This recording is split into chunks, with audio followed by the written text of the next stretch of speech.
en live. Merci à tous ceux qui sont connectés et nous suivent.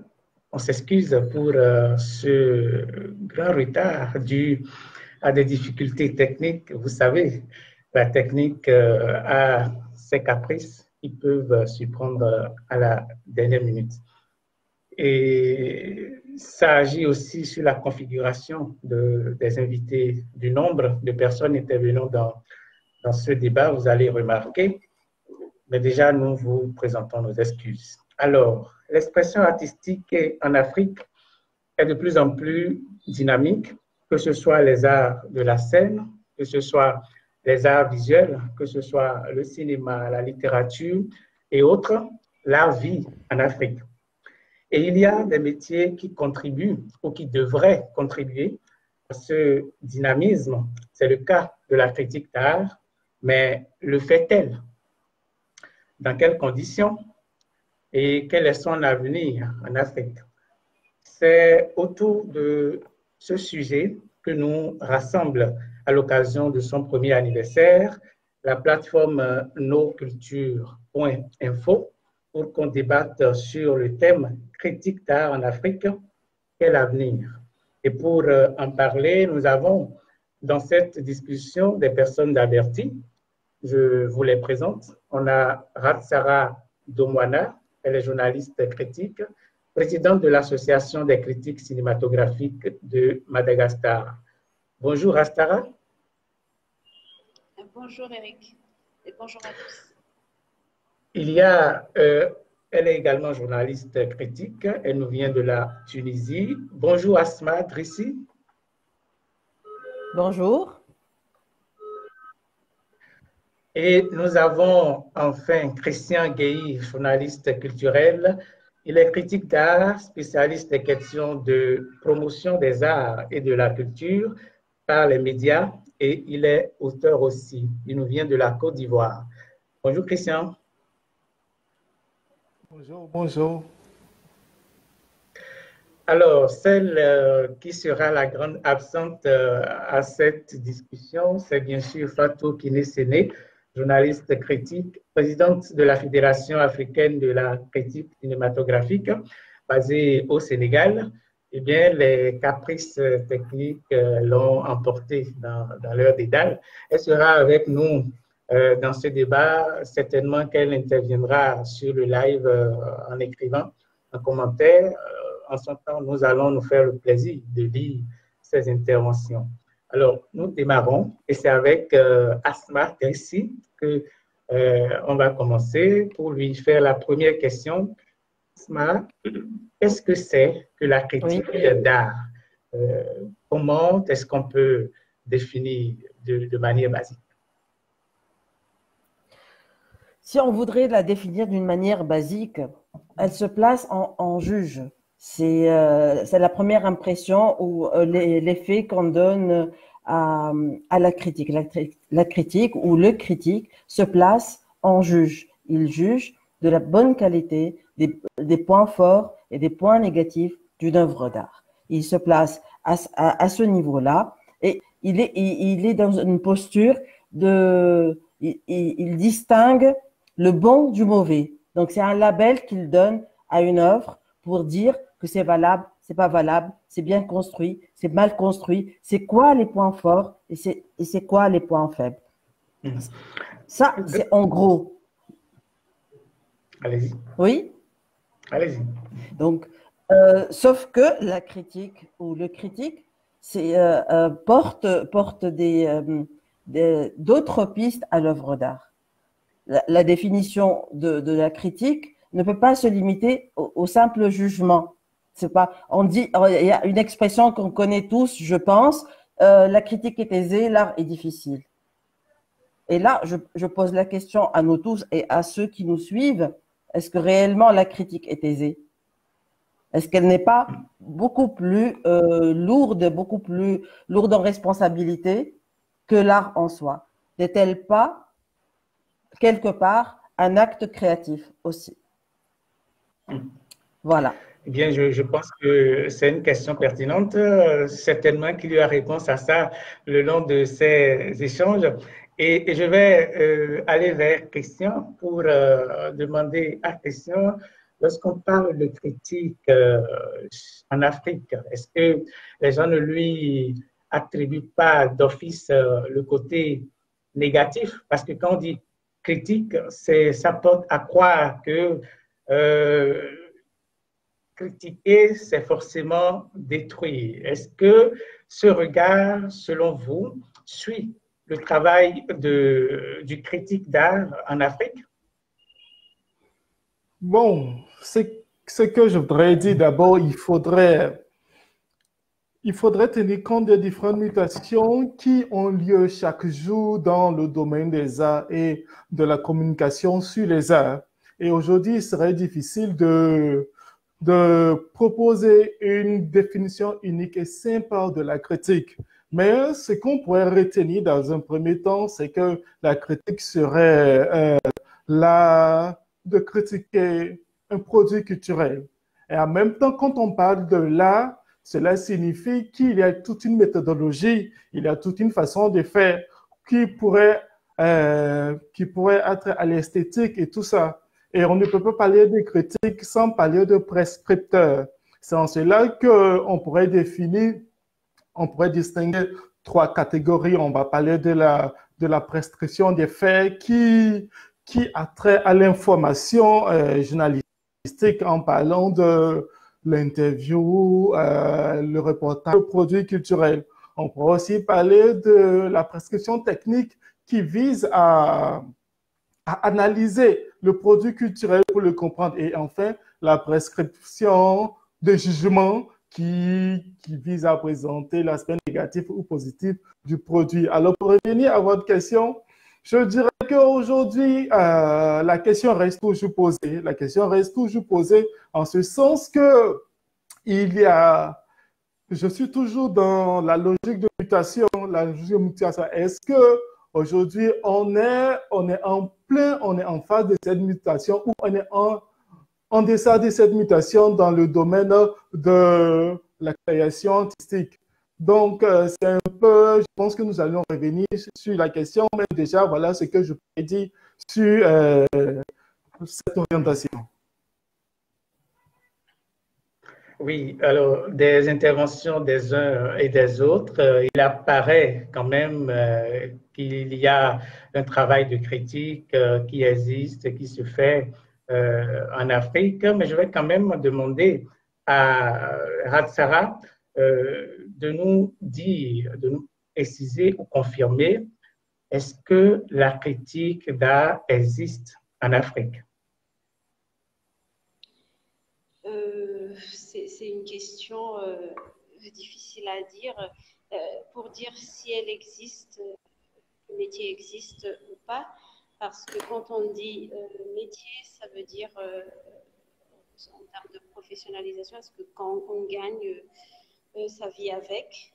Donc c'est une question un peu difficile à dire, mais nous, en tout cas, en ce qui concerne Madagascar, la critique, c'est une activité très récente. Et comme vous voyez, la fac existe aussi depuis 2004. Donc, l'activité telle qu'elle est, elle existe en tout cas à Madagascar et en Afrique. Après, je reviens un peu par rapport à la question de la définition. Quelle critique on fait? C'est ça qui est aussi une question, parce que là, deux points se dégagent. Soit on se pose en tant que juge, qui se fait plus, on va dire, plus souvent dans les médias, dans la presse culturelle, soit on se pose en tant qu'analyste qui est vu plus comme un peu dans son aspect académique, parce que c'est ça aussi le souci quand on parle de critique. Soit on verse dans cette définition de la critique comme détruire, comme ce qui a été dit tout à l'heure, ou on considère la critique vraiment comme une activité académique. Et donc, ça aussi, ça rend un peu difficile la considération de ce métier. Je voudrais rebondir sur le dernier aspect de votre intervention. C'est vrai, il faut distinguer la critique académique de celle journalistique, mais il se trouve quand même que sur le terrain de la promotion artistique, les deux professions se côtoient, qu'on le veuille ou non, c'est-à-dire la presse et puis l'université. Donc, déjà, il faut rappeler ou préciser qu'on peut être critique d'art sans être journaliste et on peut être aussi critique d'art sans être universitaire. Mais est-ce que vous pensez qu'il y a conflit quand même à ce niveau entre les deux professions au travail de la critique d'art? Je suis toujours avec Rasra. Hein? À mon avis, de par mon expérience, je pense que la critique d'art, si on le comprend comme l'analyse de l'œuvre, donner des éclairages au public pour mieux comprendre une œuvre, je pense que c'est là qu'il faut vraiment, et après on en reparlera dans la partie formation, que ces deux milieux se rejoignent justement dans le métier, parce que pour pouvoir apporter tous ces éclairages, il faut avoir disposé de ce background académique. C'est ce qui manque, parce que, par exemple, pour pouvoir apporter justement, expliquer une œuvre, il faut avoir déjà le placer dans son contexte historique, esthétique, et même il faut savoir l'histoire des idées dans lequel s'inscrit le courant ou courant de pensée, ou même voir dans la politique. Donc, il y a toutes ces choses-là entrent en compte quand on considère une œuvre. Donc, le côté académique, on ne peut pas vraiment et c'est quelque chose que nous rencontrons quotidiennement. Hein. Ce n'est pas un métier que tout le monde peut faire, parce que justement, il y a des ressources intellectuelles qu'il faut mobiliser pour pouvoir apporter, si on veut vraiment jouer le rôle de médiateur entre l'œuvre et le public. Donc, pour moi, l'académique, il est incontournable. Si on veut vraiment faire de la critique, on va dire, une activité qui apporte vraiment quelque chose au milieu artistique. Je vais, avant de finir avec cette question, je vais quand même donner la parole à Asma là-dessus, elle qui est aussi à l'université, je crois bien. Et pour dire, en tant que journaliste, lorsque il vous arrive de faire le travail de critique d'art, est-ce qu'il y a des choses que vous vous sentez obligé d'occulter ou d'ajouter par rapport à quand vous vous mettez dans la posture de quelqu'un qui intervient à l'université aussi? Asma. Moi, je voudrais d'abord juste souligner un point entre la critique académique ou universitaire et la critique artistique, journalistique. Il y a un conflit qui n'est pas forcément déclaré. Et il se place au niveau du support. Si la publication de ces écrits n'est pas accessible au public, ça pose un problème par rapport à la critique universitaire.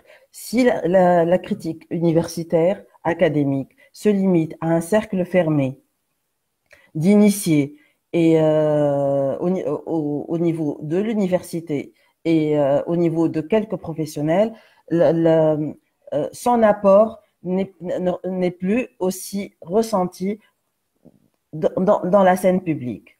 C'est l'accès à cette critique soutenue, l'accès à cette critique pointue, universitaire, académique, et qui peut s'étaler sur des pages et des pages. Et il y a une rupture entre le simple lecteur ou le public qui consomme et qui apprécie les œuvres d'art et ce genre d'écriture élitiste. le travail de la critique artistique destinée au support usuel, les journaux essentiellement, elle joue ce rôle-là, elle joue ce rôle de médiateur. Elle invite les gens à regarder ce spectacle, à suivre tel auteur, à lire ce livre-là, alors que la critique académique, elle vient renforcer un paysage artistique. Elle vient après des mois, parfois, même des années parfois, apporter de nouveaux éclairages, de nouvelles perspectives, placer les œuvres, on lit des articles, des critiques, des articles critiques d'analyse sur l'œuvre complète d'un auteur, l'œuvre complète d'un cinéaste, le parcours et l'œuvre de tel peintre. Ce que la critique journalistique qu'on lit dans les journaux ou même des quotidiens n'est pas dans cette perspective à long terme. Elle ne se projette pas sur l'œuvre en général. Elle traite d'un fait artistique qui se place aujourd'hui, la semaine dernière, le week-end dernier, telle pièce, tel film, une sortie de film. Elle est là pour renforcer, resserrer un lien entre un public et une œuvre. Donc, je pense, même si il y a ce conflit, les deux écritures s'affrontent sur dans un seul terrain. Elle apporte chacune son éclairage et se place dans une chronologie différente. La critique journalistique, elle est plus ponctuelle, plus à chaud, comme on le dit, une critique à chaud. Et la critique académique, elle est plus dans la durée, elle est plus dans des perspectives plus lancées dans le temps. Elle attend parfois la deuxième œuvre, elle attend la formulation complète d'une idée artistique qui peut s'échelonner sur 2 ou 3 œuvres qui se succèdent. Elle apporte un regard en plongée sur un parcours tout entier, ce qui n'est pas le cas de la critique journalistique. C'est très intéressant. Je pense qu'on va revenir sur ça pendant ce débat, parce que ça pose le problème du devoir de compétence de la part du journaliste qui décide d'aborder la critique d'art avec une œuvre. On va y arriver, mais on va progresser. Tout à fait. Je me tourne pour vous demander à vous, Christian, vous qui êtes auteur du livre intitulé « L'impact du journalisme culturel de la critique d'art sur la consommation culturelle ». Alors, parlez-nous brièvement de l'impact, de cet impact selon vos analyses. Christian. Merci de me poser cette question, de me donner l'occasion de présenter en quelques mots les résultats de ce travail de recherche. En réalité, il faut d'abord considérer l'impact du journalisme culturel. D'abord, l'impact du journalisme culturel sur la production artistique. Il faut dire qu'il y a un très grand déficit dans le traitement de l'information culturelle. Si bien que les sources d'information du consommateur par rapport aux produits culturels ne proviennent pas, j'allais dire comme ça, même à 20% des écrits des journalistes culturels. Vous savez, il y a ce qu'on appelle l'effet de bouche à oreille. Vous voyez les affiches publicitaires dans les coins de rue un peu partout, donne à 53% l'information de la tenue d'un événement. C'est-à-dire que les affiches publicitaires donnent déjà où aura lieu l'information et la date de l'information. Et quand vous regardez les écrits de certains journalistes, vous voyez simplement que ce sont les mêmes informations qui sont rayées sur les affiches publicitaires qui simplement qui se retrouvent dans les articles de presse. Donc, automatiquement, il n'y a pas, le lectorat a du mal à accorder, j'allais dire, de l'importance à l'article parce qu'ils ont déjà l'information. Ce dont le consommateur a besoin, c'est de savoir ce qui s'est passé. Et très souvent, le comment de certains événements fait défaut. Donc, ce qui fait qu'aujourd'hui, il y a un très grand déficit. Parce que, un, les espaces qui sont accordés aux productions culturelles dans nos journaux sont très souvent très réduites et pour ne pas dire zappées. Je ne sais pas si c'est chez moi, mais est-ce que tout le monde arrive à entendre Christian dans la discussion? Oui, je viens. En fait, maintenant, si je veux revenir du côté de la critique presse, parce que c'est comme ça que la critique presse, on se rend compte que ceux-là, ces critiques qui décident d'écrire sur les arts, aller plus en profondeur pour proposer des analyses. Très souvent, ces analyses ne parviennent pas aux consommateurs qui ont besoin de ça pour faciliter les choix de consommation. Parce qu'aujourd'hui, il y a par exemple beaucoup d'événements culturels qui se font. Et le consommateur est dans une certaine incertitude parce qu'il ne sait pas si il aura une très bonne expérience du produit qu'il va consulter. Automatiquement, le journaliste, qui est sinon le critique, a ce devoir-là de vraiment préparer son esprit, c'est-à-dire lui proposer un avant, une esquisse du produit de l'artiste qui pourrait l'emmener à aller voir ce produit-là. Mais malheureusement, ce n'est pas fait. Malheureusement, ce n'est pas fait. Est-ce que tout ce qui est fait, très souvent, ce sont des articles informatifs sur, comme ce que je disais. Aujourd'hui, les différentes carences au niveau du cinéma en termes d'insuffisance de salles de théâtre, de salles de cinéma, fait que ce qu'on appelle aujourd'hui des critiques cinéma ont du mal à travailler convenablement parce que, il y a un problème parce que les gens ne vont plus dans les salles de cinéma. Les gens ne vont plus dans les salles de cinéma parce que les salles de cinéma sont en nombre réduit. Et le critique en question qui est censé écrire sur les œuvres en question pour permettre aux consommateurs d'aller dans les salles de cinéma est dépourvu de toute activité parce qu'il n'y a rien aussi. Les productions cinématographiques qui sortent ne sont pas soumises aux journalistes. Donc, il y a une rupture entre le producteur, sinon la structure de production d'un film et le critique. Et les gens utilisent beaucoup les affiches publicitaires. C'est ce que j'ai constaté. Donc, on se passe de l'action du critique pour aller vers les affiches publicitaires parce qu'on estime que les affiches publicitaires donnent plus d'informations que l'action du critique. Tout simplement parce que le critique n'a pas d'espace où apporter l'information.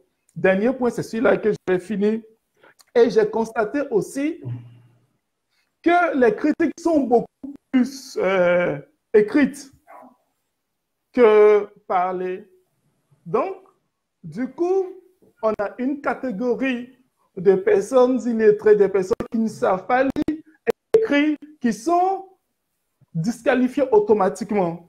Alors que si les critiques sont plus audio, j'allais dire, sont plus parlés, ça permettra à ce consommateur-là qui ne sait pas lire et écrire, du moins d'écouter et en fait créer le goût de ce produit-là pour lui. Mais malheureusement, ce n'est pas fait. Donc, il y a beaucoup de carences, comme je le disais, que ce soit du côté du journalisme culturel, que ce soit du côté de la critique de presse, il y a un véritable problème parce que le consommateur à qui ces écrits journalistiques et critiques sont destinés ne le parviennent pas. Donc, il y a un certain raccourci qui est pris par le promoteur d'événements qui sont les affiches publicitaires et le fait de bouche à oreille.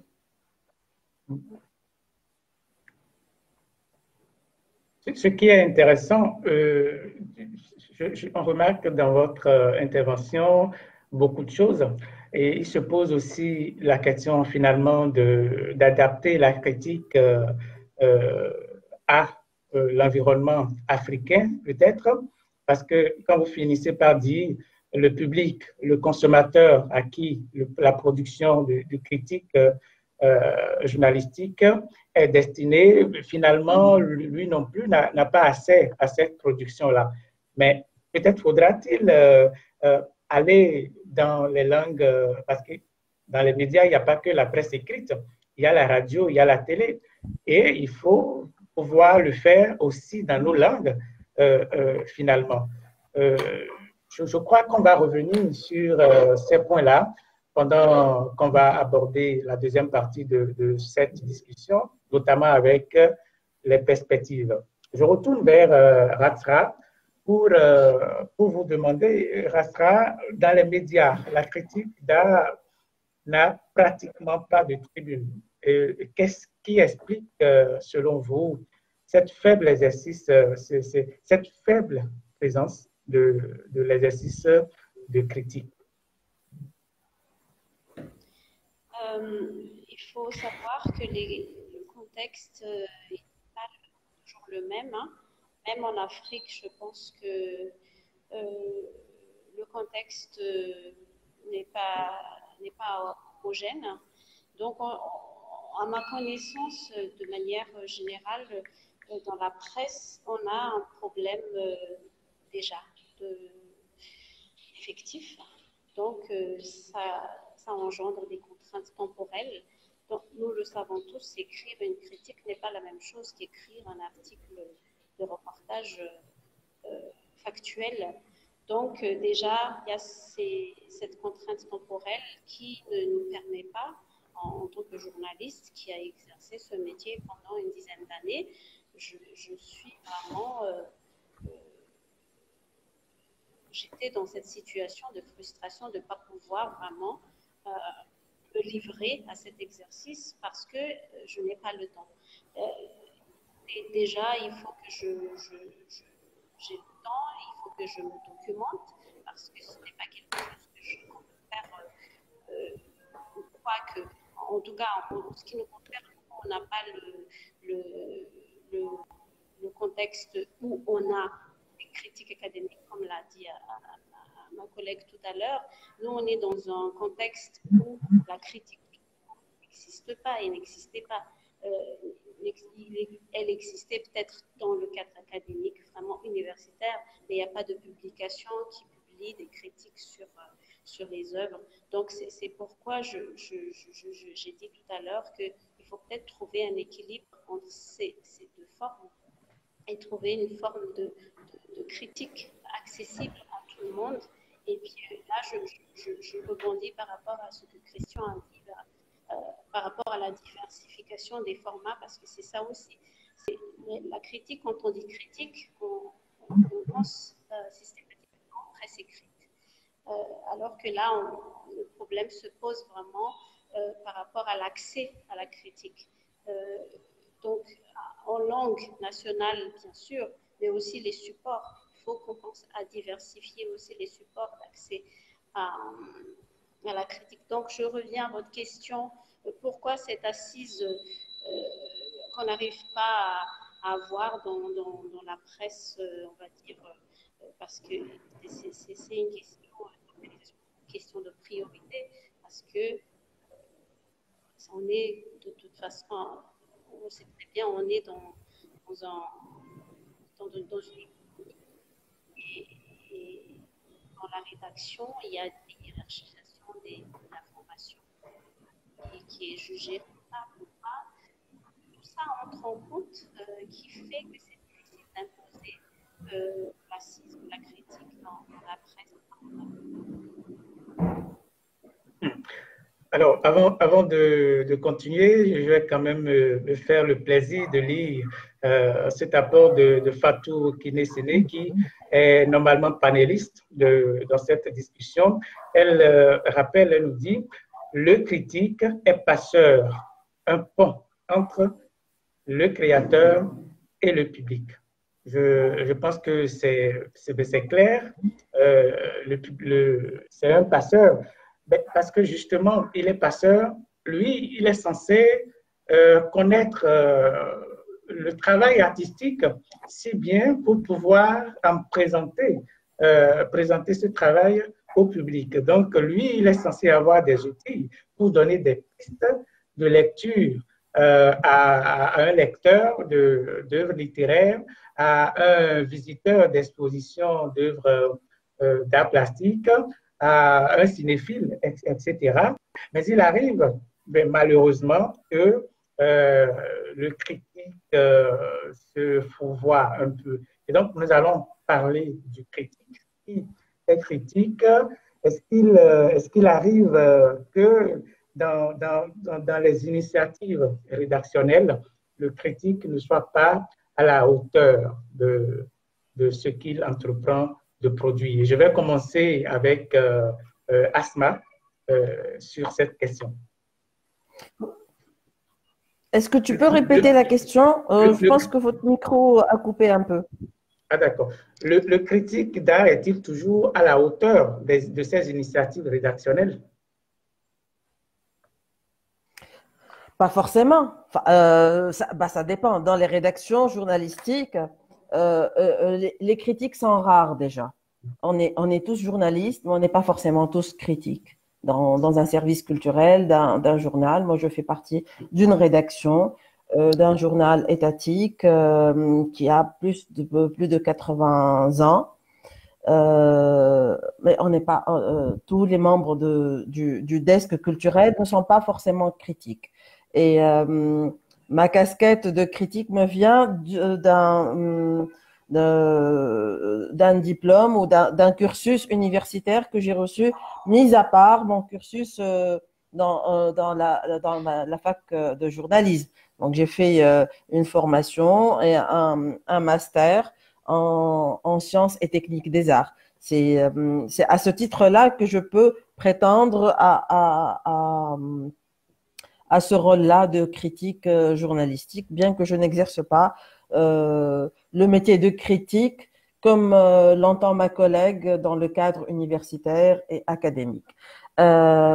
Évidemment que la critique, malgré son bagage artistique, son bagage intellectuel, peut se tromper, évidemment, peut porter un éclairage différent ou qui fait du tort à une œuvre qui peut s'avérer plus tard, beaucoup plus tard, elle peut s'avérer un chef-d'œuvre. Ça a été le cas par rapport à beaucoup d'artistes qui ont été propulsés au devant de la scène comme si c'était de grands artistes grâce à une critique, et d'autres ont été rabaissés à cause d'une critique.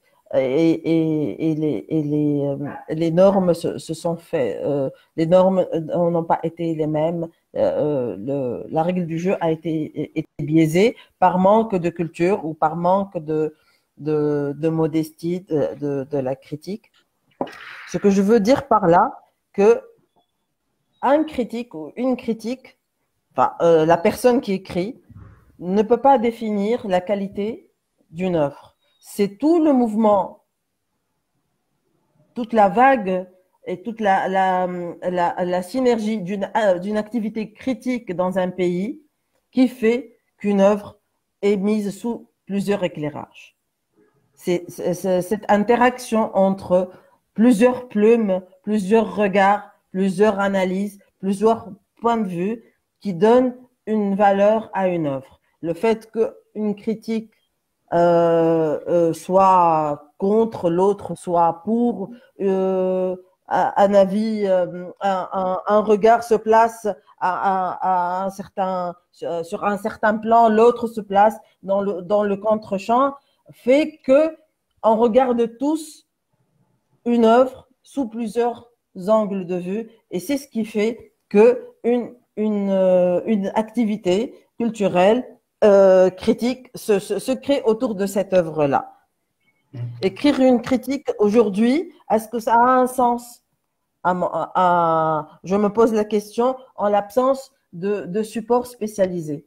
Quand on n'a pas de revue spécialisée nous concernant en Tunisie, en Afrique, je pense que c'est aussi comme nous tous à un âge embryonnaire.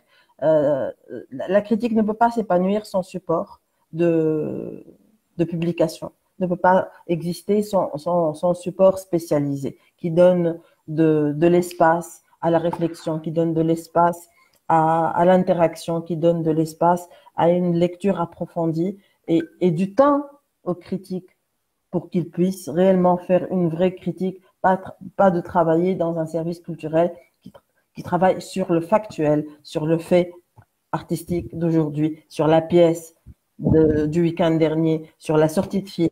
C'est prendre le temps de réfléchir, prendre le temps de voir l'œuvre une, deux, trois, une dizaine de fois aussi. Donc, pour moi, la critique journalistique peut se tromper, évidemment, mais la synergie qui se crée autour de chaque œuvre fait qu'il y ait une vraie critique ou un mouvement critique. Toutes les nouvelles expériences ont été accompagnées aussi la nouvelle vague française était une nouvelle vague de critiques aussi, de cinéastes critiques aussi. Les révolutions culturelles se sont accompagnées aussi d'écrits. Donc, mais en l'absence d'un support spécialisé, la critique a du mal à vivre et à exister. OK. Voilà qui est bien dit. Je vais quand même revenir sur la question avec vous, Christian Guéhi, pour voir comment vous l'abordez cette question. Est-ce que les critiques sont toujours à la hauteur des initiatives rédactionnelles qu'ils prennent? Là, je parle de critique en tant que la personne qui critique. Bon, je vais dire que l'action des critiques est marginalisée. Est marginalisée dans le sens que le directeur même de publication n'envoie pas l'impact. Parce que, en fait, je reviens toujours, je suis sur la notion de consommateur. Quand l'action du critique n'a pas, je dirais, une conséquence directe sur le consommateur, le patron estime que déjà lui accorder assez d'espace ne sert à rien. La perception que les directeurs de rédaction ont du critique, ont de l'espace qu'ils doivent accorder à la critique est très faible. Est très faible. Tout simplement pourquoi? Parce que les gens n'ont pas compris que le critique, comme Fatou le disait, est l'intermédiaire entre le produit et le consommateur. Et aujourd'hui, les gens n'ont pas en vision l'importance que le critique a. Parce que vous savez, les produits artistiques sortent chaque jour et chaque produit a un cycle de vie. Et il y a des produits de très bonne qualité, des produits artistiques de très bonne qualité qui passent inaperçus. Tout simplement parce qu'il n'y a pas un travail d'intermédiaire entre le produit et le consommateur qui a été fait. Donc, très souvent, quand par exemple, il y a d'abord même un problème parce qu'il y a du mal à accorder de l'espace au factuel culturel. C'est-à-dire que les activités, les comptes rendus sur les activités culturelles, il y a d'abord un problème pour diffuser ces informations. À plus forte raison, faire passer le papier d'un critique qui peut-être ne même pas être vu. Et c'est vraiment dommage.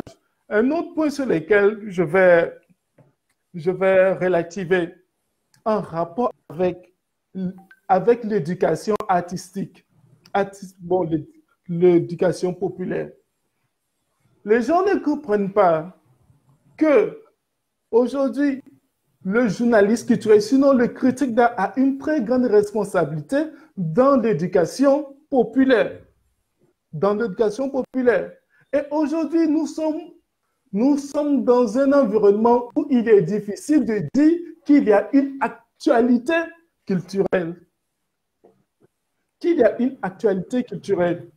On dit qu'il y a une actualité économique, une actualité politique, une actualité de choses sociétales, mais parler d'actualité culturelle, de quoi on parle quand on parle d'actualité culturelle? Parce que c'est la question de l'actualité culturelle qui permet une certaine éducation artistique. Mais pour que le consommateur puisse accorder du crédit à l'œuvre de l'artiste, il faut qu'il y ait quelque chose qui soit mis à sa disposition qui lui permet de comprendre la logique qui lui permet de comprendre l'idéologie que l'artiste veut incarner à travers sa musique, à travers son film. Mais tout ça, c'est d'abord le journaliste, sinon le critique qui propose cela. Mais quand ce n'est pas proposé, le critique, on va dire ça comme ça, en griffe, qui pourrait travailler dans le vide parce que son produit tombe entre les mains de qui? Tombe entre les mains de qui? Donc aujourd'hui, il y a vraiment un très grand problème, par exemple. Aujourd'hui, je me pose la question, par exemple, les critiques du cinéma.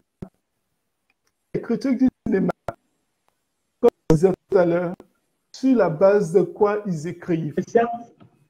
Sur la base de quoi ils écrivent. Ah, oui, je viens. Sur la base de quoi ils écrivent. Nous n'avons pas. Je remarque que vous êtes beaucoup porté sur la place du travail de critique même auprès de la population, mais déjà la place qu'on lui accorde dans les rédactions en tant que important pour un travail important pour le public. On va revenir à ça, certainement dans les perspectives. Mais je voudrais qu'on évacue ou qu'on traite plus le regard que l'artiste même porte sur le travail du journaliste critique d'art chez nous en Afrique. Et je vais me tourner vers Ratra. Et si, Ratra, vous avez envie de vous prononcer par rapport à la qualité du travail du critique d'art, c'est-à-dire le devoir de compétence, la compétence que ce dernier a quand il aborde un travail de critique d'art, vous pouvez y aller avant d'aborder la question qui est la vôtre que je vous fais, c'est la considération accordée à la critique d'art dans la chaîne artistique africaine. Vous avez le loisir de commencer directement par y répondre, comme vous pouvez revenir en arrière pour dire est-ce que le travail du critique est toujours à la hauteur de ce qu'il prétend. Pour enchaîner, je pense, avec ce que mes deux collègues ont dit précédemment, du pôle de l'émission, je confirme qu'il y a un certain manque d'intérêt par rapport à l'activité critique, c'est ce qui justifie justement la rareté des critiques dans la presse culturelle. Par contre, dans le pôle réception, c'est-à-dire du côté du public, il y a un début d'intérêt et surtout du côté des créateurs. Ça veut dire que là, il y a une sorte de besoin qui se crée, qu'on a besoin de ce regard des critiques pour les éclairer, pour les aider à avoir justement une idée sur une œuvre quelconque. Et là, j'enchaîne justement vers le rapport des critiques avec les créateurs, parce que là aussi, c'est notre prédilection. Le rapport un peu conflictuel entre D'abord, c'est lié à la définition comme auparavant. Hein. Voilà, ils arrivent, ils vont décrire. Je pense qu'on a un souci avec le micro de Asma qui interfère pendant que Rastra parle. Je suis désolée, c'est ma petite fille qui pose des questions. D'accord, c'est pas grave. On continue avec vous, Rastra. Donc, je disais qu'il y a ce rapport un peu conflictuel entre les critiques et les créateurs, certes lié à la définition qui est le plus, on va dire, la définition la plus véhiculée, si on peut le dire ainsi, c'est critique égale destruction. Donc, il y a une certaine méfiance de la part des créateurs vis-à-vis des critiques. Et là, j'ai constaté, en tout cas dans le milieu artistique malgache, il y a une sorte de besoin d'avoir le regard des critiques maintenant. Et il y a une sorte d'intérêt qui commence vraiment à s'installer. Donc, c'est une très bonne chose. Mais après, comme l'a dit Asma tout à l'heure, il se pose vraiment la question du support. Parce qu'on ne peut pas s'appuyer sur un quotidien, sur la presse. En tout cas, il faut un support spécialisé pour pouvoir exister vraiment en tant que métier et pour que la critique puisse vraiment apporter sa contribution justement à la chaîne au milieu culturel et artistique en Afrique. Mais vous avez dit quelque chose dans votre intervention qui est intéressante. Vous dites que le travail du critique d'art se retrouve de plus en plus d'intérêt auprès des artistes. C'est bien cela, Rastra? Exactement. Si c'est le cas, c'est une bonne nouvelle parce que je ne sais pas si les autres ont la même impression. Du coup, je vais demander à Asma si, selon elle, le travail du critique d'art africain est considéré par l'artiste africain. Justement, je voulais rebondir sur cette question. En Tunisie, il y a eu la critique se rétracte beaucoup. Elle n'existe presque plus, bien que les critiques existent encore. Bon, l'artiste ou le créateur tunisien n'est plus dans l'attente de cette critique approfondie. Elle l'attend beaucoup plus tard que la sortie de son produit. Mais il y a le phénomène de la communication. Communiquer sur l'œuvre, travailler sur l'œuvre, sur sa sortie, sur le bling-bling d'une première, sur la montée des marches d'un festival, fait que la critique n'a plus sa place dans ce monde de ce qu'on appelle un monde fake, un monde où il n'y a que des affiches, un monde où il n'y a que des reportages sur le détail d'une robe, d'une actrice qui monte les marches d'une ouverture d'un festival. La critique n'a plus sa place, elle n'est plus attendue par le créateur, qui cherche aussi un retour rapide et un remplissage de la salle de cinéma ou de théâtre ou du concert. Il n'est pas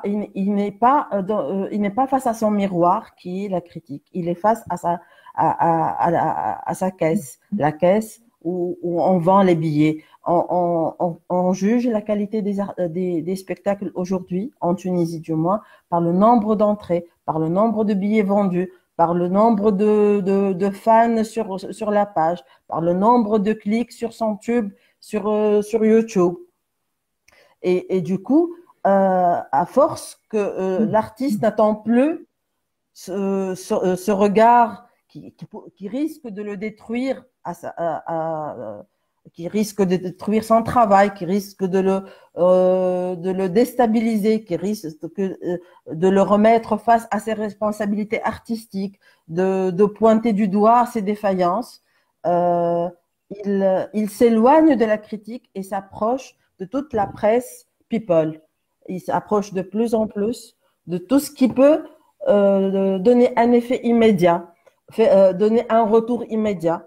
Et du coup, même les supports dans lesquels on travaille, vous avez posé la question tout à l'heure des autres médias, de la radio, de la télé. Et ben dans la radio et dans la télé, il n'y a plus place à la critique. Il y a place à des chroniqueurs qui font l'éloge d'une œuvre sans s'approfondir sur son message, sans être dans l'analyse, sans être dans l'acte de décortiquer une œuvre et de la rapprocher du public.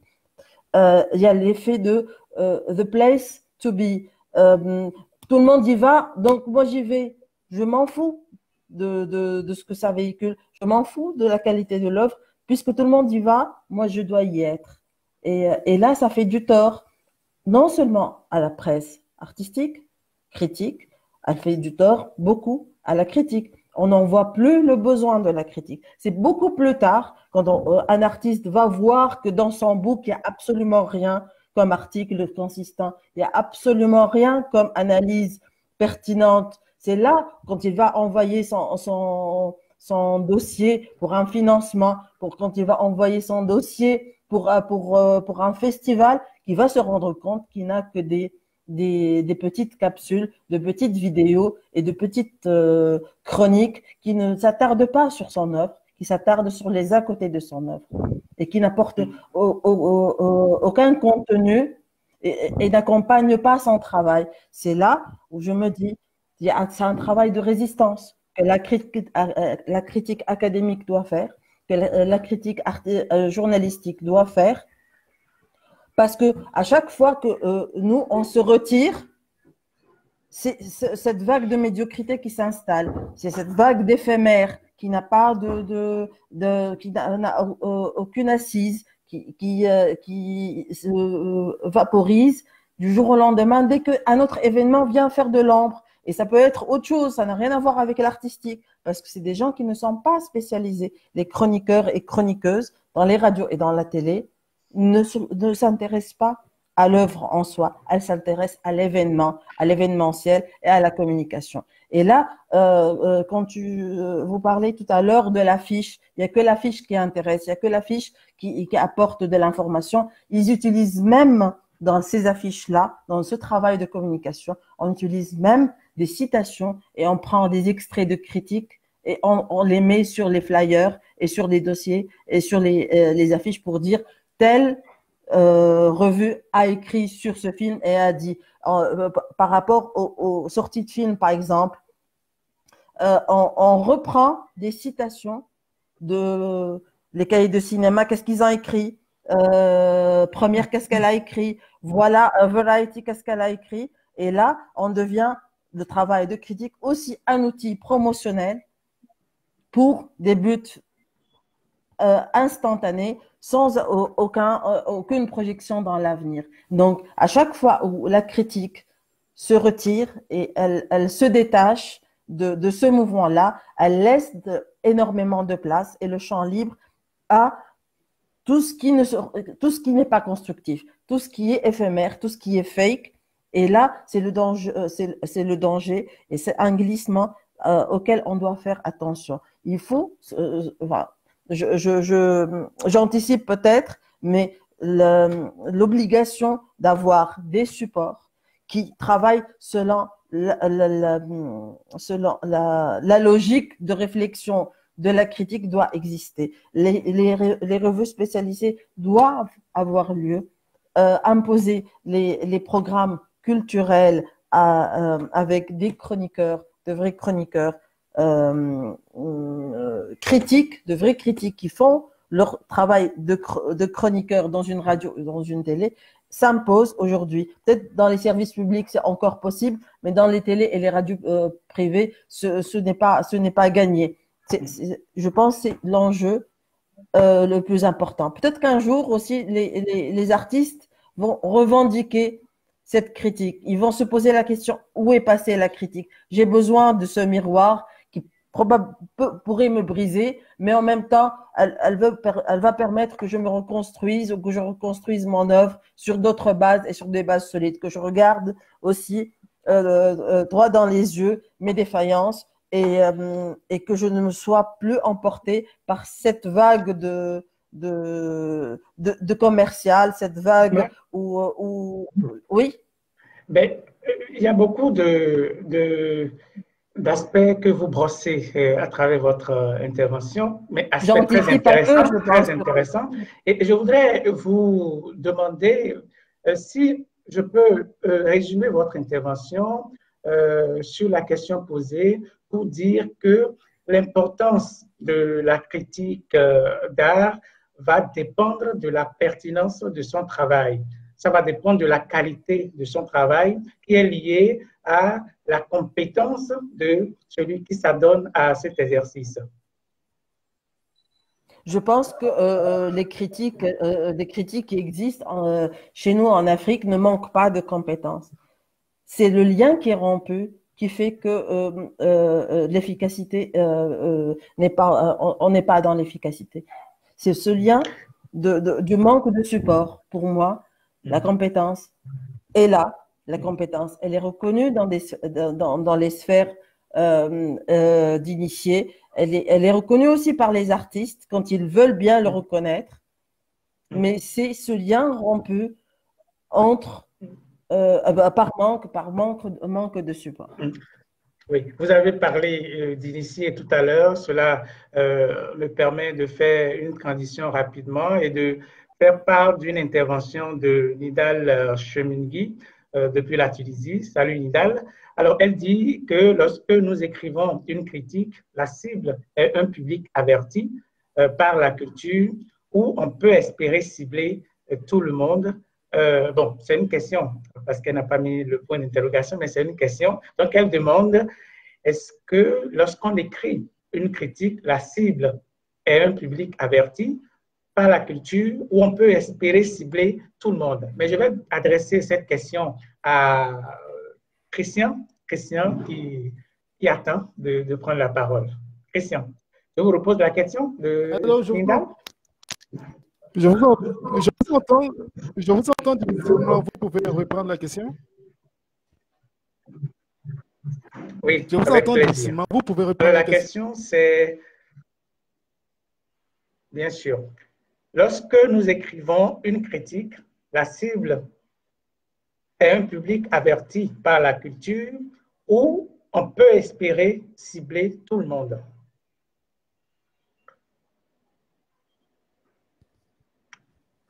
Vous avez compris, Christian? Je vous entends. Christian me reçoit? Alors, je vais... le volume.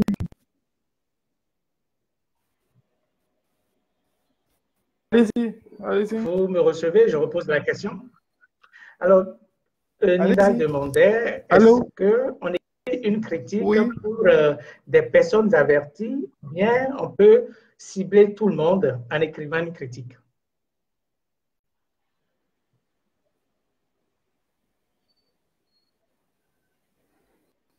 Bon, si j'ai bien compris la question, c'est de savoir si l'écrit du critique, je sais pas.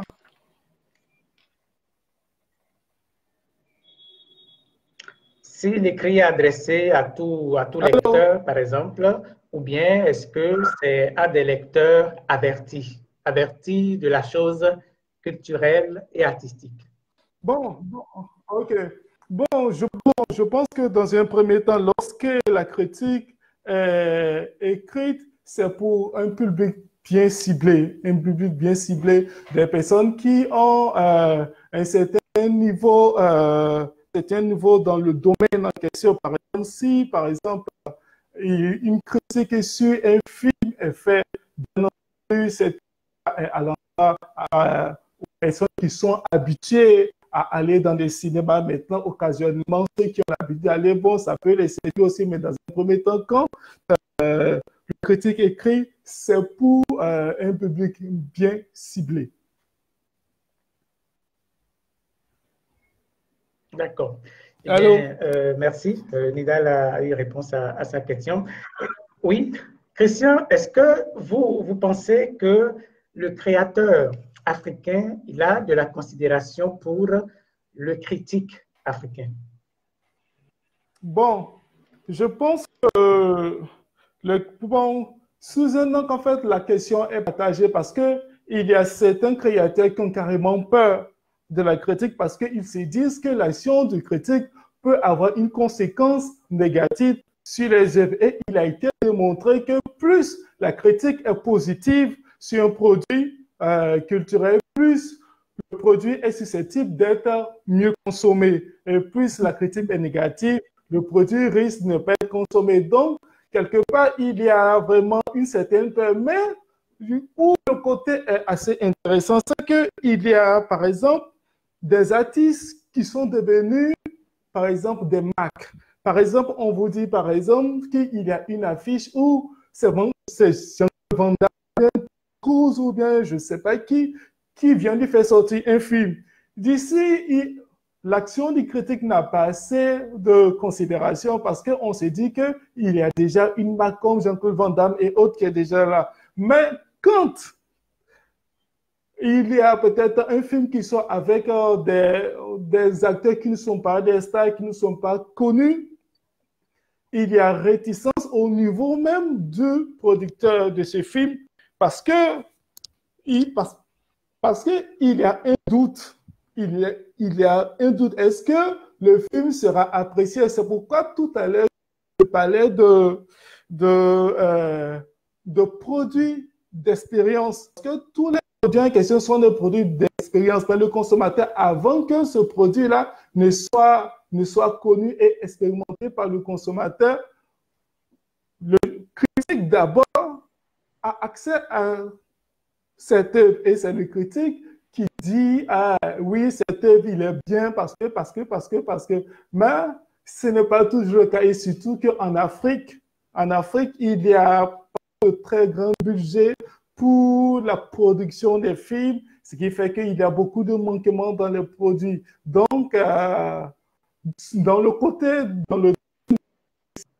y a une très grande peur. On va prendre du côté de la musique. On va prendre du côté de la musique. Aujourd'hui, est-ce que les musiciens aujourd'hui ont pas trop ce problème-là avec les artistes avec les journalistes, mais très souvent qui se plaignent de l'action que les journalistes portent sur leurs produits après que l'œuvre soit sortie. Donc, il y a toujours un problème, il y a toujours une certaine crainte quant à l'action du critique sur le produit de l'artiste. Merci. Alors, Rastra est toujours avec nous? Oui, je suis là. Rastra? Alors, Rastra, je voudrais demander à Rastra, est-ce qu'il y a un complexe? Est-ce que vous avez l'impression que les artistes africains sous-évaluent le travail du critique africain par rapport aux autres critiques? Quand je dis les autres critiques, vous comprenez, ceux qui ne sont pas en Afrique, mais qui peuvent être en Europe ou ailleurs.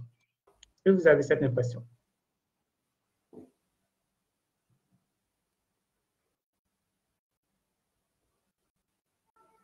Allô?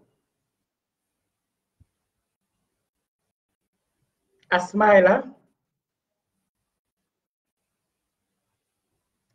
Asma? Je crois que le micro de Asma si tu est permets coupé. avant. Allô? Oui. Oui, Christian? Allô? OK, donc en fait aussi la question Oui, avant Christian. qu'elle ne puisse, elle ne puisse répondre, je voudrais dire de l'autre côté. Oui, allô? Allô? Oui, Christian, vas-y. Vous pouvez y aller, Christian. Oui, oui. Vous pouvez y aller en attendant de retrouver les dames.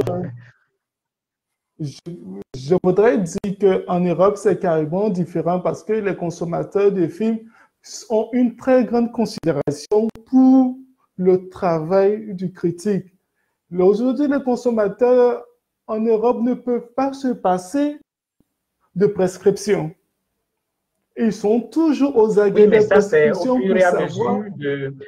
C'est par rapport à cette considération, cette réception entre créateurs européens et critiques européens, c'est par rapport à la culture, à l'évolution des choses de l'industrie et autres. Mais quand on reste Oui, dans le contexte africain, est-ce qu'on a l'impression que l'artiste africain préfère le travail du critique, du journaliste critique d'art européen par rapport au travail du critique d'art africain?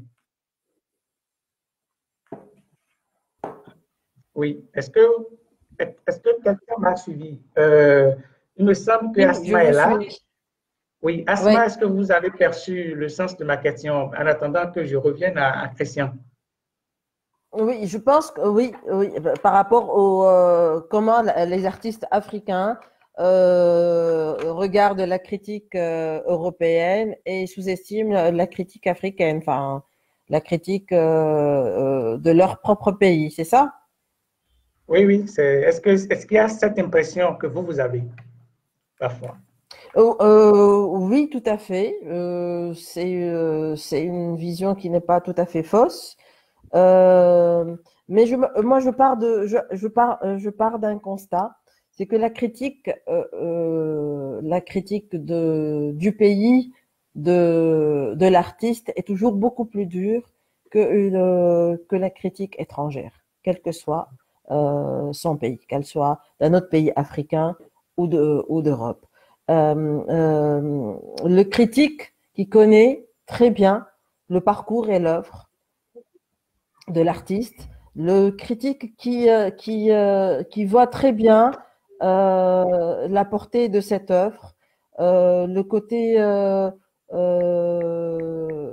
séducteur par rapport à un public étranger, son côté opportuniste aussi. Il y a beaucoup d'aspects qui se cachent dans une œuvre que seul un critique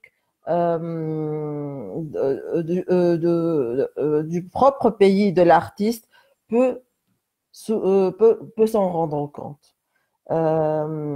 Et du coup, généralement, les critiques nationales sont beaucoup plus dures, sont beaucoup plus violentes parfois, contrairement à une critique d'un pays du Nord par rapport à nous, qui voit ce qu'on nous on voit plus ou on trouve normal ou ordinaire ou pas pertinent. Donc c'est le point de vue que nous plaçons sur une œuvre qui fait que notre regard n'est pas forcément apprécié par nos compatriotes artistes.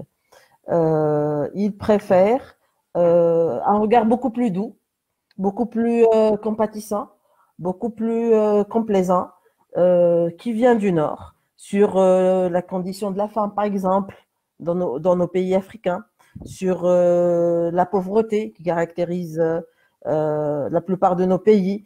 Donc, ils portent un regard beaucoup plus indulgent, sachant qu'on vient de pays du tiers-monde par rapport à leur propre pays. Et, et pour ces artistes, nos artistes, ils trouvent que la critique étrangère, essentiellement européenne, est beaucoup plus crédible que la nôtre. Elle est beaucoup plus prestigieuse. Quand on met sur un dossier de presse un article de première ou des cahiers du cinéma, ou c'est beaucoup plus prestigieux et valorisant pour eux qu'un article d'une critique compatriote. Et ça, c'est un complexe que nous développons et qu'on continue à développer dans plusieurs domaines d'ailleurs. Et du coup, c'est un autre devoir aussi de la part de la critique de remplir sa place de bien s'installer dans des structures parce qu'on parle des critiques du cinéma beaucoup plus de ceux qui écrivent dedans.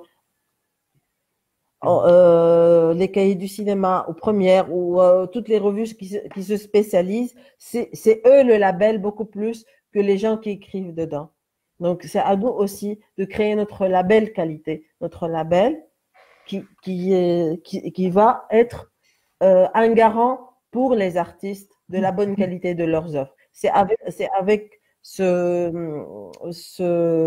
équilibre-là qu'on arrivera à se mettre au même pied d'égalité que la critique occidentale qui ne pose pas du tout le même regard que nous posons sur nos propres œuvres.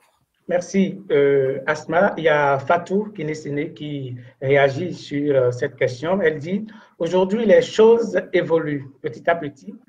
Les créateurs reconnaissent de plus en plus le travail des critiques africains.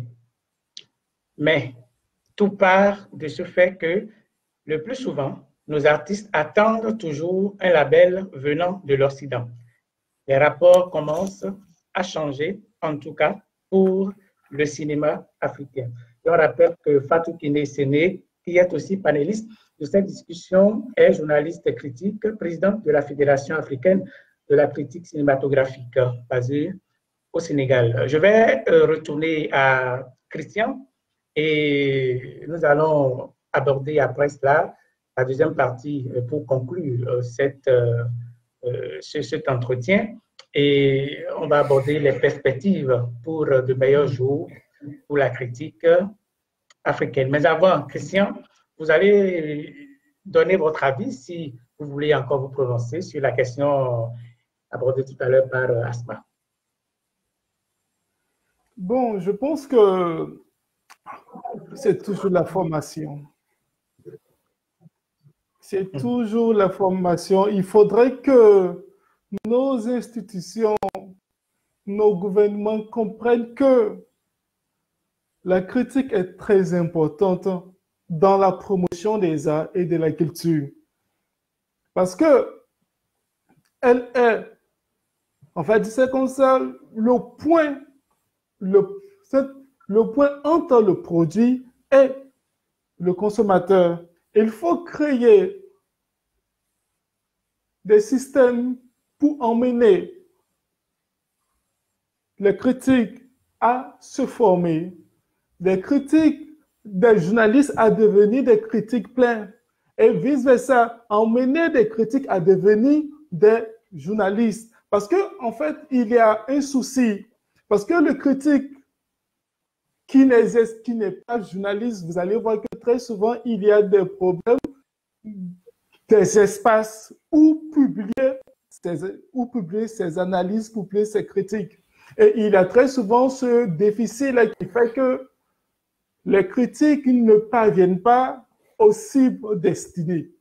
Donc, il y a vraiment un certain problème. Aussi, je voudrais faire une petite parenthèse sur la question avant de clore mon propos. Vous savez, il y a dans chaque pays d'Afrique des manifestations de danse, de concours de danse, de musique et tout ça.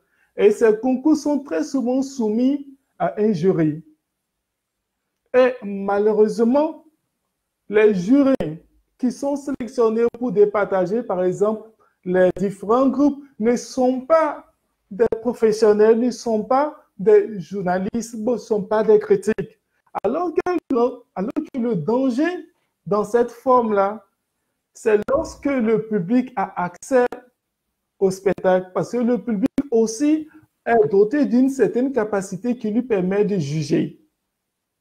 Et quand, enfin, le jury décide de dire tel groupe a gagné ou tel groupe n'a pas gagné et qu'il n'est pas à mesure de pouvoir justifier les performances ou les contre-performances pour emmener le public à adhérer à son jugement, il y a un problème. Et je crois que cette façon de faire, si les différents jurys ont cette capacité de pouvoir justifier les contre-performances ou les performances des artistes devant les consommateurs, pour le consommateur, ça devient une toute petite école. Donc, du coup, il comprend maintenant mieux pourquoi tel artiste a gagné ou bien tel a perdu. Donc, du coup, ça crée d'abord une certaine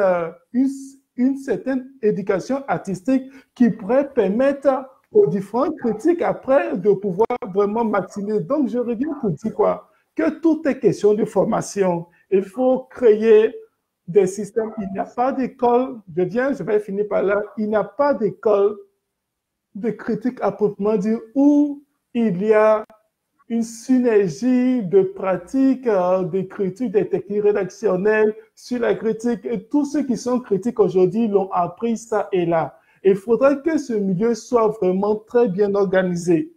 Bien organisé. Voilà, avec vraiment des transitions. Vous parlez de formation, ça entre en même temps dans les perspectives qu'on pourrait envisager pour de meilleurs jours en termes de critique d'art en Afrique.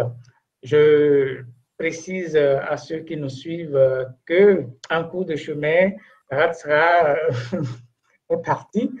Et lorsqu'on parle du salon de discussion Messenger qui nous sert de support, on n'arrive plus à le réintégrer en pleine discussion. C'est comme ça. Mais elle suit et elle va intervenir pendant que nous poursuivons. Il faut dire que nous allons vers la fin de ces échanges aussi, et cela ne sera pas sans avoir abordé les perspectives, le point des perspectives. Et je voudrais demander à Fatou, si Fatou est toujours là à nous suivre. Il y a des regroupements de critiques d'art, à l'instar de la Fédération africaine de la critique cinématographique et l'Association des critiques cinématographiques de Madagascar. Quelles actions entreprenez-vous de votre côté pour l'amélioration du statut du critique et pour son niveau également? Cette question est pour Fatou et pour Ratsra. On va commencer par Ratsra. Non, c'est Ratsra qui est parti. On a ici Asma. Asma, vous n'êtes pas responsable d'association, mais en attendant que les responsables d'association ne puissent réagir, parce qu'il écrit, c'est beaucoup plus… Moi, je voudrais…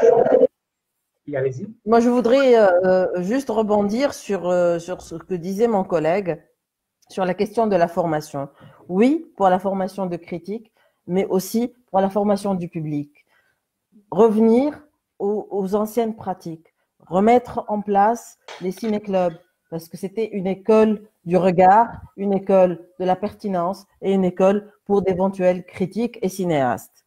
Revenir à l'enseignement dans des écoles primaires et secondaires, dans les premières années de l'école, à réintégrer les matières artistiques avec un regard pertinent, de travailler sur le regard du public, sur le public de demain, qui va exiger de la qualité et de l'artiste et de la critique, qui va être à l'affût, qui va faire le tri lui-même, d'être sélectif, d'être un régulateur de ce large marché qui comprend tout ce qui est presse people, journalisme, critique artistique et critique académique et critique journalistique. Il fera, lui, le tri, il fera, lui, l'équilibre de tout ce beau monde-là, et il sera, lui, l'arbitre qui exigera la qualité à tous les niveaux, au niveau de l'écrit, au niveau du feedback et au niveau de l'œuvre.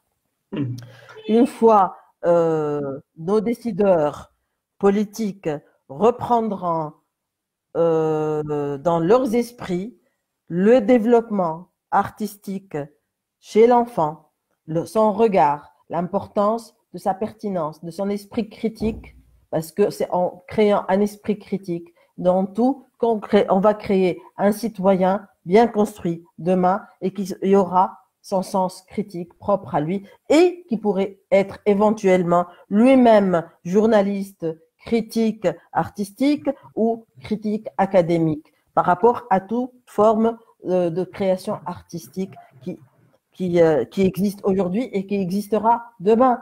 Parce que c'est à lui, c'est au spectateur de demain de définir quelle culture avons-nous besoin, quelle œuvre pourrait faire avancer nos sociétés, quelle œuvre pourrait nous représenter ou parler de nous, de notre continent, de nos pays, avec nos différences, avec nos points communs, et comment affronter, se positionner et affronter toute invasion culturelle qui vient de l'Occident, toute envie de nous assimiler et de faire que nos artistes créent des œuvres qui ne nous représentent pas, qui ne parlent pas de nous et qui est dans la séduction d'un autre public qui n'est pas le sien. Merci, Asma. Et je rappelle que nous sommes en train de parler des propositions à ce niveau pour donner ou redonner à la critique d'art en Afrique ses lettres de noblesse. Il y a Ratsra Damwana qui intervient depuis les coulisses. Elle dit « La question du support spécialisé est déterminante. L'avènement du numérique nous offre une opportunité pour les faire émerger, Ceci créera un besoin en formation qui se traduit à la fois dans le contenu critique et dans le contenant, support en ligne. Je voudrais, avant de lire éventuellement l'apport de Fatou, écouter les propositions de Christian. Nous sommes dans les propositions pour des jours meilleurs, la critique d'art en Afrique. Je vous entends difficilement, Allô? Oui, nous sommes en train de faire des propositions pour des jours meilleurs à la critique d'art en Afrique. Oui. Quelles sont vos propositions, si vous en avez? D'abord, je pense qu'il faudrait que... Vous me recevez? Il faudrait que chaque pays ait au moins une association dans un premier temps de critique d'art. Et lorsque ça sera fait, je pense qu'il faudrait en même temps aussi trouver un point de collaboration entre les journalistes, les associations des journalistes culturels et les critiques d'art pour qu'ils travaillent en synergie. Parce que pourquoi? Pourquoi je le dis? Parce qu'il y a aujourd'hui beaucoup de difficultés en termes de formation. Et le fait de travailler différemment sera vraiment difficile parce que dans les écoles, les quelques écoles qui existent, des écoles de journalistes et autres, il n'y a pas de spécialisation. C'est sur le terrain que telle personne devient journaliste spécialisée dans la critique ou bien d'autres deviennent critiques d'art pour ceux qui ont fait les lettres modernes, qui ont étudié tout ça. Mais ce n'est pas suffisant. À défaut d'avoir des structures pour encadrer toutes les critiques d'art, il faut d'abord se mettre ensemble pour d'abord travailler ensemble. Ça, c'est la première. Deuxièmement, il faudrait que chaque critique d'art se double d'un professionnel des arts et de la culture. C'est-à-dire quoi? Il y a des écoles des arts et de la culture. Ça ne coûte rien à un critique d'art de se présenter à des manifestations. Par exemple, s'il y a une certaine manifestation, un concert, par exemple, ne coûte rien à un critique de se rendre à cette manifestation avec un professionnel de la musique qui a étudié la musique, la musicologie, qui lui permet peut-être de comprendre certaines choses qui se passent sur la scène. Pareil pour celui qui va faire une critique d'une pièce de théâtre. Ça ne lui coûte rien de se doubler d'un professionnel du domaine en question. Et troisièmement, il y a une certaine prise de conscience parce que tout ce qu'on dit, ça va sur la base de la prise de conscience. Il faut que le critique lui-même puisse comprendre son importance dans la promotion des arts et de la culture. Mais comme on a l'habitude de dire, tout ce qu'on fait, c'est de la passion. Mais en même temps, que quand le critique lui-même s'engage dans une telle activité, dans un tel métier, et qui ne jouit pas, j'allais dire, des bienfaits matériels, de tout ça, il y a aussi un problème parce que tout ce qu'on pourrait dire, la critique est un métier à part entière. Et il faudrait qu'il y ait une certaine structuration autour de ce métier-là. Et en Afrique, malheureusement, il est carrément difficile que c'est parce que la critique n'est pas structurée. Il y a des entreprises de production cinématographique, tout ça. Et si ces différentes entreprises-là se dotaient ne serait-ce que d'un seul critique dans leur équipe, c'est-à-dire que pour chaque structure, au moins un critique qui pourrait émettre des critiques et le mettre à la disposition, critique des différents produits de la structure, et le mettre à la disposition du grand public. Ça vraiment, ça serait quelque chose d'assez fort, d'assez fort. Et puis, permettre à nos gouvernants de vraiment trouver le mécanisme pour permettre à la critique d'art de pouvoir vraiment faire son travail parce qu'il y a beaucoup de choses à dire sur l'Afrique, sur les arts en Afrique. L'Afrique est remplie de valeurs artistiques et culturelles. Il faut que nous en parlons, il faut que nous apprenions, il faut que nous exportons. Mais la seule façon d'exporter, c'est de parler du produit.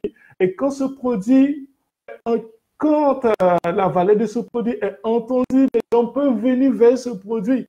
Mais dans un premier temps, avant que les gens viennent vers ce produit, il faut parler de ce produit. Et parler de ce produit renvoie à l'action du journaliste qui renvoie à l'action du critique.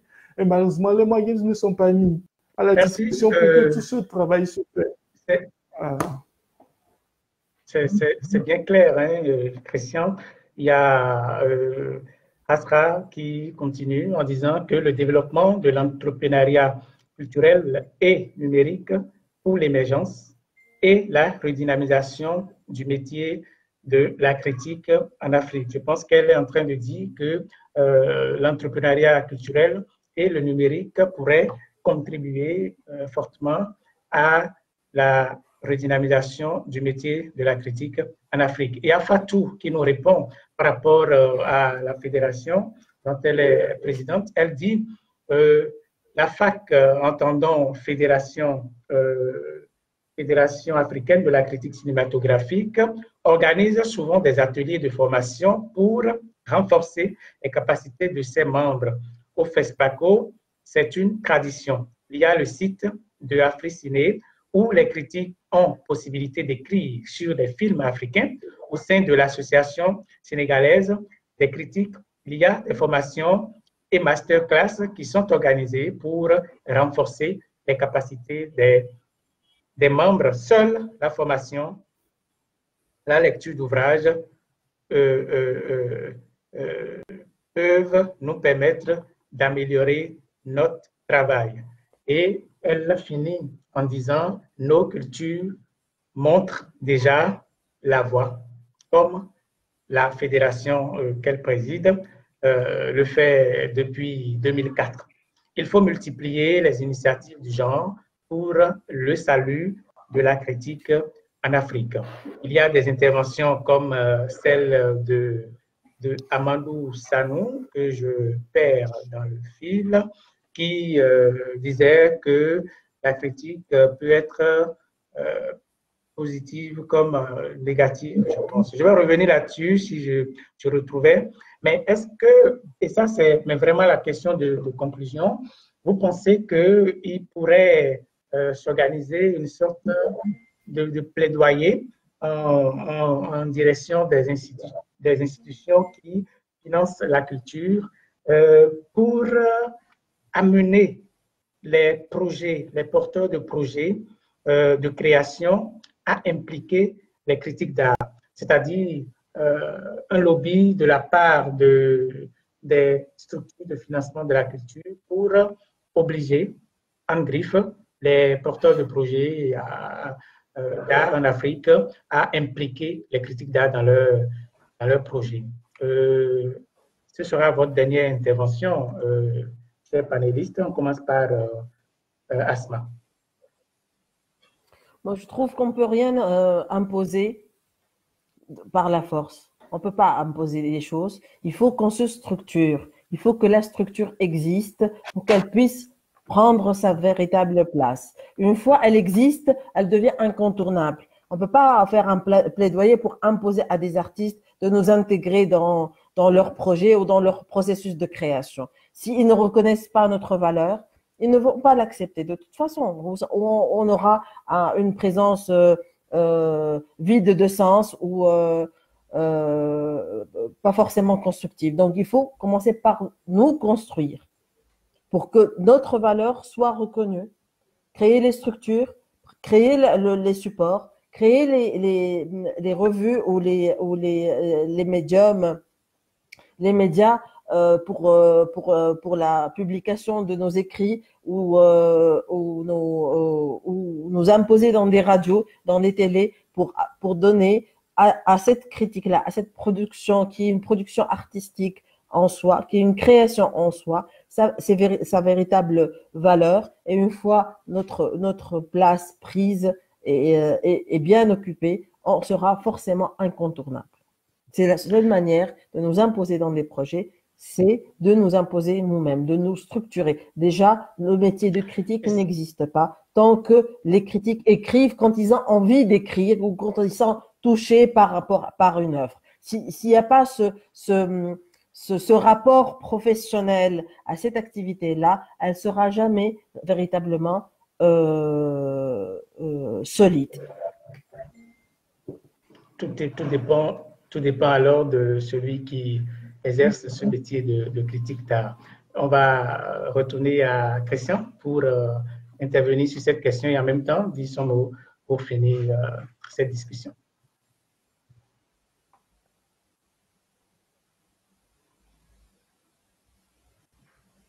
Christian? Oui, allô? Christian? Oui, oui. Oui, alors votre mot pour finir cette discussion. Votre conclusion?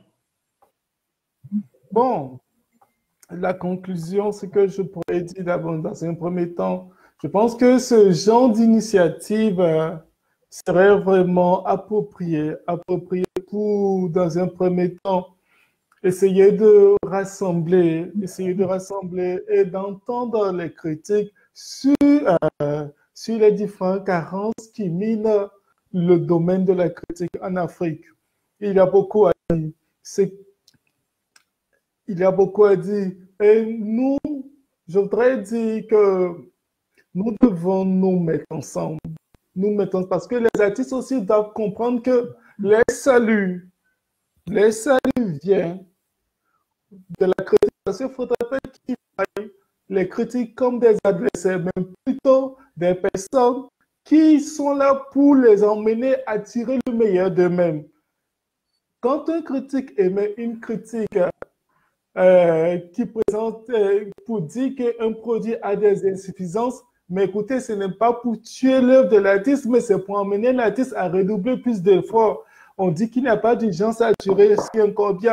Et quand une œuvre est bonne, les critiques, effectivement, disent que l'œuvre est bonne, c'est parce que beaucoup de critiques ont écrit sur des grands artistes que beaucoup d'artistes sont aujourd'hui devenus des marques. Donc aujourd'hui, il faut comprendre que l'action du critique n'est pas de tirer l'artiste vers le bas, mais plutôt lui permettre de produire le meilleur. C'est pour l'éducation artistique. De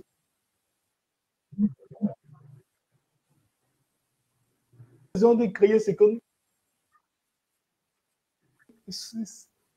on a besoin de créer l'actualité culturelle. Et tout ce que nous faisons, c'est pour créer l'actualité culturelle. Et cette actualité culturelle qui est créée pour les artistes, pour emmener le consommateur à adhérer aux produits, aux différentes idéologies des artistes. Donc, c'est une invitation aux artistes de se mettre à la disposition des critiques, de chercher à travailler avec au moins un critique. Si, écoutez-moi, si un artiste, sinon un groupe d'artistes, 5 ou 6 artistes qui décident de se mettre ensemble et qui s'octroient les services de serait-ce qu'un critique, vous allez voir que la donne va beaucoup changer. L'actualité culturelle artistique va prendre de la valeur parce qu'il y a un très grand nombre de consommateurs qui suivent les artistes.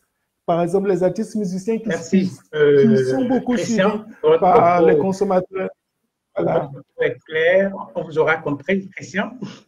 On vous aura compris, il y a Eustache Chaboton qui s'occupe si bien ou qui s'est occupé de la partie technique de cette émission, qui me fait de grands signes. Le temps imparti pour ces échanges est en train de finir et nous tenons dans le temps. Et c'est pour ça qu'il va falloir qu'on conclue. Et donc, merci pour toutes ces interventions. Il faut quand même remercier les internautes qui ont été fidèles à ces échanges, qui sont intervenus au cours des échanges. Il y a Amadou Sanou de la Côte d'Ivoire, qu'on salue au passage, c'est un confrère journaliste. Il dit, le travail du journaliste, Amadou Sanou dit, la critique d'une œuvre peut-elle évoluer positivement ou négativement selon le temps et l'espace? Je pense que c'était une question, mais on prend cela comme un apport parce qu'on est déjà à la fin. Et pour lui dire que, ben oui, selon le temps et l'espace, oui, pourquoi pas. Jacques Pégué, qui nous écrit, nous suit depuis le Bénin, il dit, et il réagit à une question que nous avions posée pendant ces échanges, il dit, les artistes africains non seulement sous-évaluent la critique, mais ils prennent en adversité le critique, celui qui a critiqué, ou la critique elle-même. Lui, il a dit, sous-évalue, non seulement les artistes africains, non seulement sous-évaluent la critique, mais ils les prennent en adversité. Donc, merci pour toutes ces interventions. Il y a Rasra qui regrette de ne pas être resté juste à la fin. On comprend, c'est la technique. Il y a Fatou Séné qui, toujours en guise de conclusion, dit Eustache, vous pouvez m'aider? Non, c'est bon. C'est la valeur de notre travail qui peut amener les institutions vers nous. Africalia, l'OIF ont eu des approches de ce genre avec l'atelier de critique théâtrale ou encore les séminaires sur les enjeux de la culture. C'est à nous de poursuivre le travail, de valoriser le métier pour s'imposer. Je pense que c'est clair, ça rejoint ce que Asma disait tout à l'heure. Et je remercie encore une fois tous ceux qui nous ont suivis. Je remercie les intervenants. Il y a eu Irma Kiré, il y a eu, j'ai vu passer rapidement leur message, Issoufou Kone. Irma, c'est depuis le Burkina, Issoufou depuis le Mali. On remercie tous ceux-là. Et vous, chers confrères, vous, chers intervenants, merci d'être restés. Merci d'avoir répondu à l'invitation. Merci d'avoir été aussi pertinent. Et à nos cultures, nous souhaitons longue vie et de bonnes idées comme celle-ci nous permettant de réfléchir sur notre métier. Sur ce, je pense que je salue tout le monde. On va se dire à la prochaine, pour une autre occasion, si on a. À la prochaine. Au revoir. Au revoir. Au revoir.